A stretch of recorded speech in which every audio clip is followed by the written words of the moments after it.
2.1, and we have to check figure 4 also. Let's go to IS code. Let's check clause number 23.2.1. You may see in clause 23.2.1a, the basic values of span to effective depth ratio means length to effective depth ratio.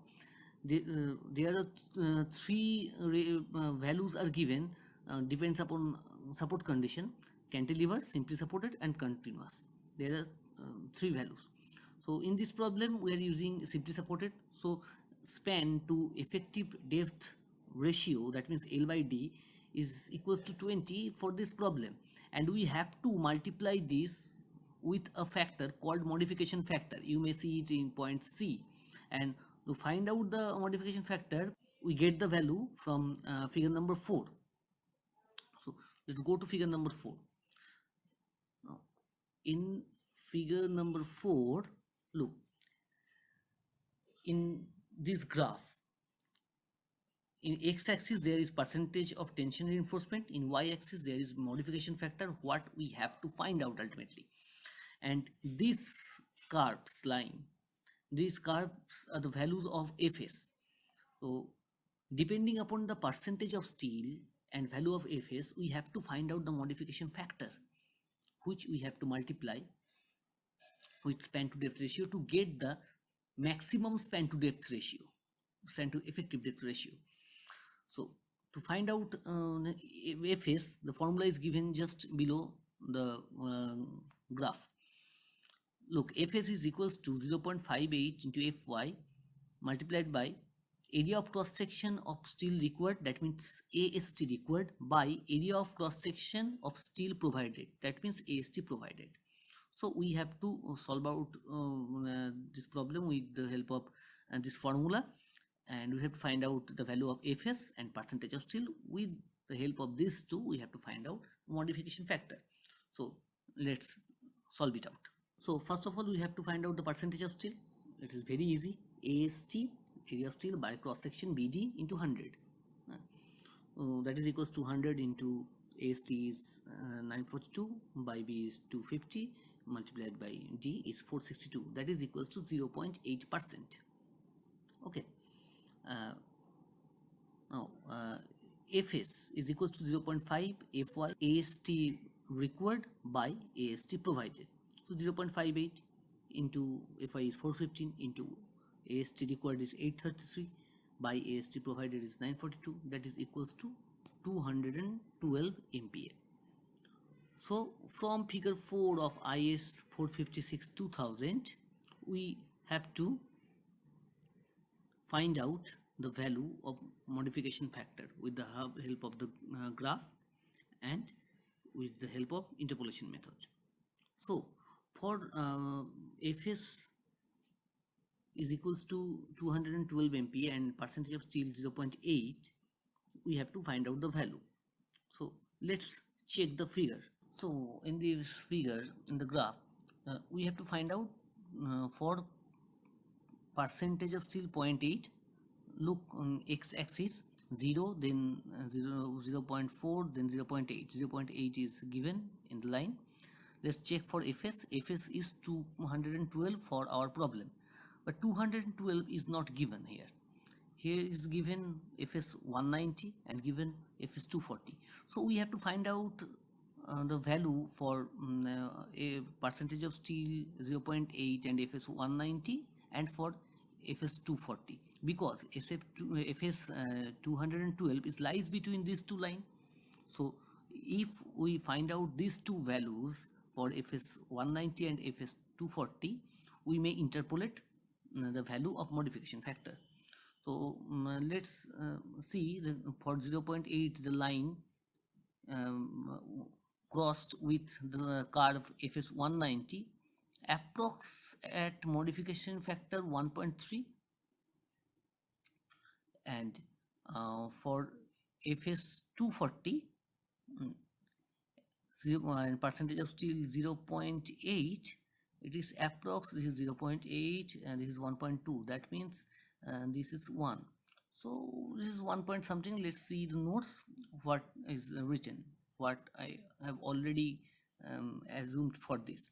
This is actually approximate value because direct value is not possible to find out from this graph, but we have to take approximate values. So let's go to the note and check the value for 240 and 190. What is the value of modification factor from this graph? Okay, so we find out the value of modification factor is 1.3 for FS 190 and percentage of still 0.8, and value of modification factor 1.08 for FS 240 and percentage of still 0.8.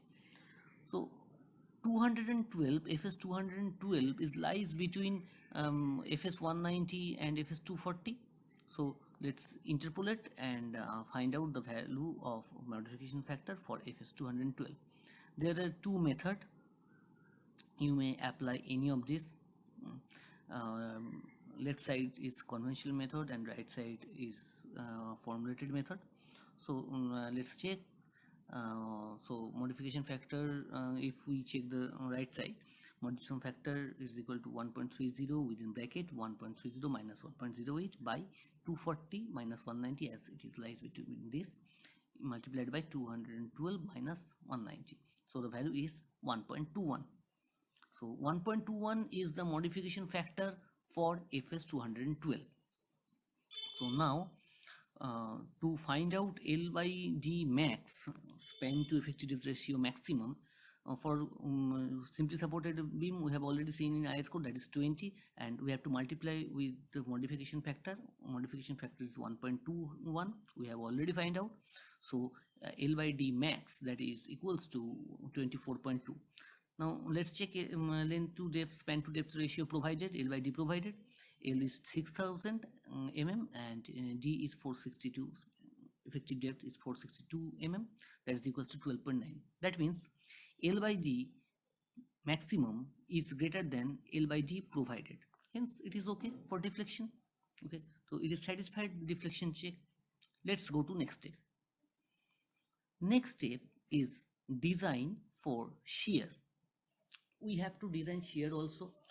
For shear we have to provide reinforcement, and that is called stirrup also, shear reinforcement also, or stirrup. So first of all we have to find out the shear force.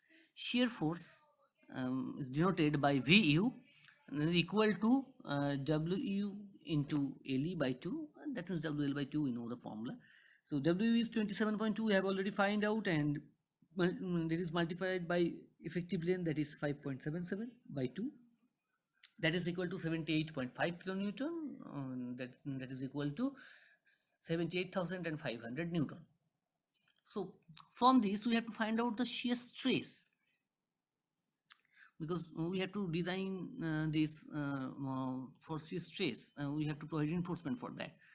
So nominal shear stress tau V is equals to Vu by Bd. We know that formula, otherwise you may find this formula from clause number 40.1 in IS 456-2000 also. This is already written in this. So Vu is 78,500 and cross sectional area, that means 78,500 by 215 to 462, that is equals to, that means tau V equals to 0.68 MPa. Now design shear strength of concrete. Look, concrete also takes shear strength, but the excess shear strength is have to carry by reinforcement. So this excess value is carried by shear reinforcement. So first of all, that's why first of all we have to find out how much amount of shear stress concrete may carry. Excess value, for excess value we have to design shear reinforcement. So for this also we have to go to IS code table number 19. So first let's go to table number 19. Okay, this is table number 19, design shear strength of concrete, the tau C in Newton per mm square or MPa. So from this table we have to find out the shear strength of concrete, how much it may carry. So in first column number 1, this is percentage of steel. Look, formula is given, just above the table, 100 into AS or AST by BD. So our percentage of steel in this case is 0.8. So here 0.8 is not given, you can see, but 0.75 is given and 1 is given. So for this 2%, we have to check with the help of grade of concrete, the shear strength of concrete, tau c. So for 0.75, you can see an M25 grade concrete, tau c is 0.57, and for 1% and M25 concrete, value of tau c is 0.64. So 0.8 is definitely lies between these two value, and again, like modification factor, we have to interpolate and find out the value of tau c for 0.8% of steel and M25 concrete. So from table number 19 of IS 456 2000, we have take a value for percentage of steel, 0.75. The tau c for 0.75 is 0.57, and tau c for percentage of steel 1 is 0.64. So we have these two value, and for percentage of steel 0.8, the value should be lies between this. So from interpolation, we may find out the value. So for interpolation, so tau c is equals to 0.57 plus within bracket 0.65 minus 0.57 bracket close by within bracket 1 minus 0.75 bracket close multiplied by 0.8 minus 0.75. So the ultimately the value of tau c is 0.58. This value is less than tau c max, that is 3.1.